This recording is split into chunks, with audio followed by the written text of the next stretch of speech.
त्यानंतर पंडित नांदेडला रेशीम हब बनवण्यासाठी विजन जे आहे ते आपण बघितलं की आजची कार्यशाळा त्याची सुरुवात आहे.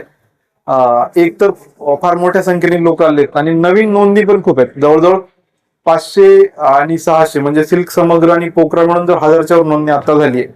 आणि याच्यामध्ये जो रिझल्ट आहे याचा बघून याला फार एक्सपोनेन्शियल पद्धतीने लोक बघतात. जेव्हा एखादं सक्सेसफुल होतं आणि गावातले 10 लोक बघतात तर तो एक्सटेन्शन आपण यांच्याकडे बघू शकतो की ते सक्सेसफुल मॉडेल लोक रिप्लिकेट करू शकतील.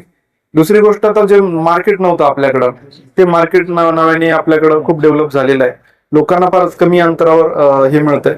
तिसरी गोष्ट, आपण रेशीमचे डेमो प्लॉट तयार करणं हा एक आमचा पुढच्या काळामध्ये उद्योग आहे, मानस आहे.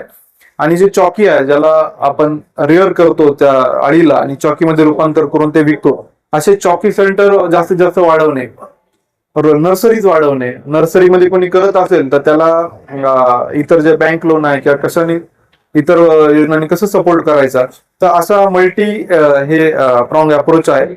आणि जेव्हा आम्ही मुक्काम करतो, गाव भेटी देतो, तर रेशीम शेतकऱ्याकडे मुक्काम करण्याचा माझा मानस आहे. पुढच्या 15-1 दिवसामध्ये आम्ही प्लॅन करू, जेणेकरून मेसेज देईल त्याला, एक मेसेज जाईल की रेशीम शेतीला जी प्रतिष्ठा आहे आणि जो भविष्यात स्कोप आहे हा थोडासा अधोरेखित होईल आणि लोक त्याकडे वळतील. आज माननीय जिल्हाधिकारी महोदय यांच्या संकल्पनेतून जिल्ह्यातील प्रगतशील रेशीम शेतकरी जे 1 लाखाच्या वर उत्पन्न काढतात किंवा जिल्ह्यामध्ये तालुक्यामध्ये अति प्रतिकूल परिस्थितीमध्ये सुद्धा चांगल्या पद्धतीने उत्पन्न काढतात, अशा शेतकऱ्यांचा पुरस्कार सोहळा येथे संपन्न झालेला आहे. याचा उद्देश एवढाच आहे की इतर शेतकऱ्यांनी प्रेरणा घेऊन सध्याला जी मागच्या वर्षी जी आपण पाहतोय जवळपास 80च्या वर मंडळामध्ये अतिवृष्टी झाली होती, अशी जरी परिस्थिती आली तर आपल्या इतर शेतकऱ्यांनी त्याच्यातून प्रेरणा घेऊन पाऊस कमी हो किंवा जास्त हो त्यांचं स्वतःचं नुकसान होऊ नये आणि उत्पन्न सारखंच राहिलं पाहिजे म्हणून इतर शेतकरी प्रेरणा घ्यावी आणि रेशीम शेती करावी म्हणून हा कार्यक्रम आयोजित केला होता. किती शेतकऱ्यांचा आपण उत्कृष्ट शेतकरी म्हणून पुरस्कार यावर्षी आपण जिल्हा स्तरावर 4 आणि 8 तालुक्यामधून 3 अशा पद्धतीने आपण एक 30 शेतकरी आणि त्याच्यामधून उत्कृष्ट रोजगार सेवक आणि चॉकी सेंटर यांचा आपण सत्कार आयोजित केला होता.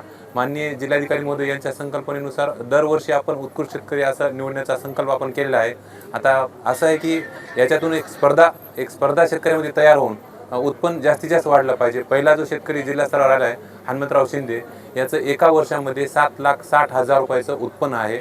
असा पुढच्या वर्षी 8,10,000 आलं, 8,10,00,000 जर आलं तर अशा पद्धतीने आपण दिवसेंदिवस शेतकरी वाढतील अशी मला अपेक्षा आहे. रेशीम आव्हान काय असणार आहे? मी सर्व शेतकऱ्यांना आवाहन करू शकतो, आपण जी सध्याला शेती करतोय ती शेती परवडणारी नाही, किंबहुना त्याच्यातून आपली मजुरी सुद्धा निघत नाही. जर आपण रेग्युलर पिकं, पारंपरिक पिकं घेतले, कापूस, सोयाबीन किंवा ऊस असं असेल तर याच्यातून आपल्याला जवळपास 30,000 40,000 रुपये मिळू शकतात. त्याच्यातून वर्षाची जर पकडले आपण 30,000 म्हणजे 3,000 रुपये सुद्धा महिना नाही.